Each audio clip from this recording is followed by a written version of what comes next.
Hello everyone, thanks for joining my channel, RP Guru Tech Talk. This is Renu Prasad.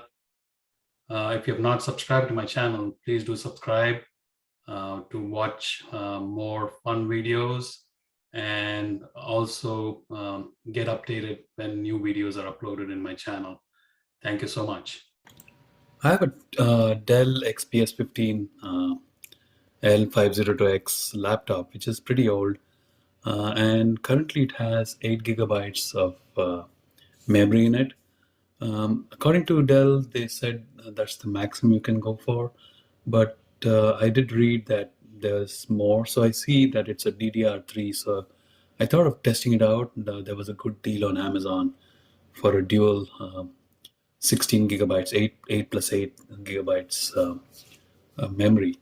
So I thought I'll test it out. I got the memory today, so let's start installing it.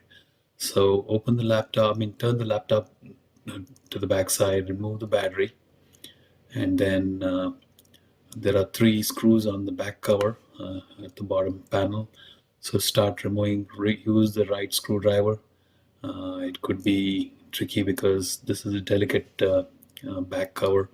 So open carefully and make sure the screwdriver, Phillips screwdriver, matches the screw heads. Otherwise, you could spoil the heads of the screws. So let's remove the screws, and now slowly, carefully remove the back cover from the laptop. And there you go. So it's all done. So if you see, that's the memory chip, the memory RAM. I have two. So open carefully by spreading the clips and pull out each of them. So pull the first one out of the front and do the same thing for the back one. Press the clips to the side and pull it out.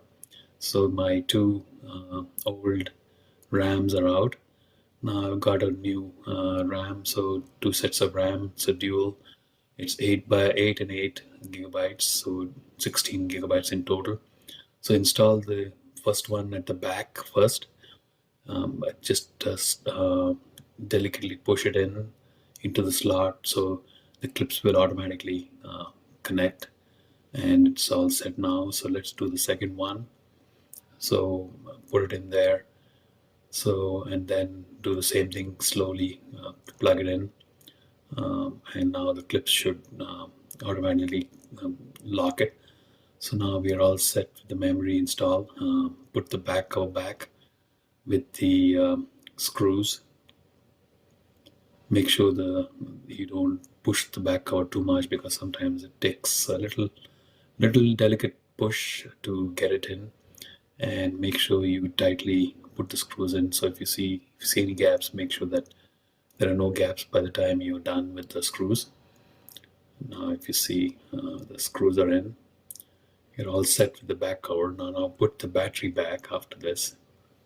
I'll put a link of the memory I bought from Amazon, so that in case you have a similar laptop and want to upgrade, you can use that. And put the battery back now. So we're all set. So I just rebooted my laptop. So let's take a look at the configuration now. So when I run Specky, which is the configuration software, which is a free one, I had already done a video on, open that and see what the memory configuration looks like. And let's see. So there you go. So it shows that it's 16 gigabytes. I have 16 gigabytes memory there. So, and everything looks good. So if you're all set, I hope you like the video. If this helps you upgrade your laptop, please like the video. Talk to you soon.